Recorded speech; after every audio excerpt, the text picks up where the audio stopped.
The BC Lions will visit the Edmonton Elks on Sunday for a game that, as of this recording, does not have a betting line.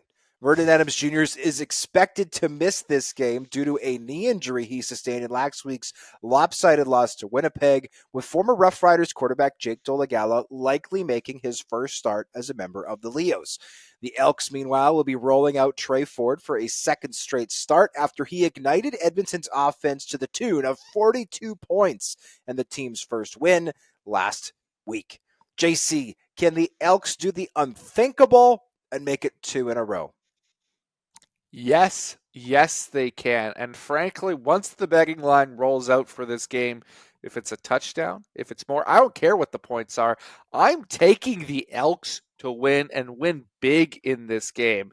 And that's simply because the Lions aren't going to have Vernon Adams Jr. He's week to week with that knee injury.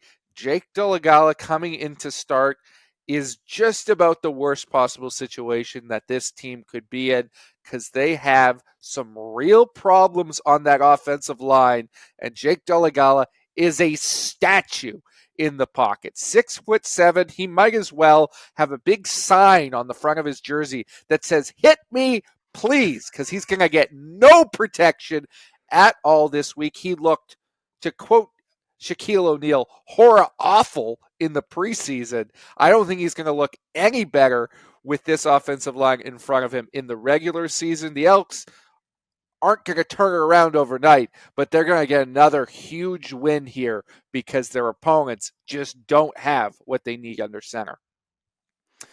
I would be happy to take Edmonton up to a field goal in this game. I'm not sure I'd give them a touchdown, but I have the exact same concern as you.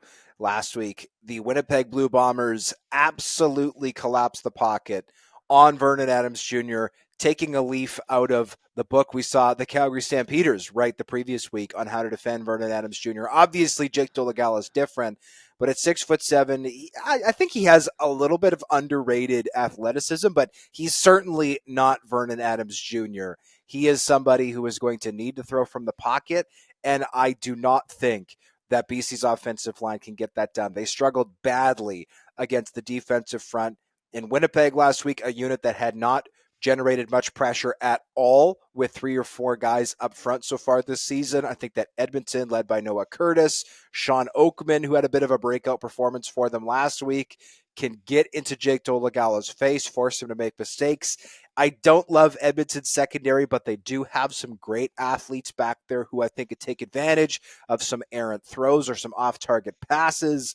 And offensively, we all know what Trey Ford is capable of doing. Last week, his numbers weren't sensational, under 300 yards passing and rushing combined. But what he did is force Saskatchewan to spread out that front extra wide, keep contained, and that opened up all the rushing lanes Javon Leake needed to rush for only 12 times, almost 200 yards, 3 touchdowns.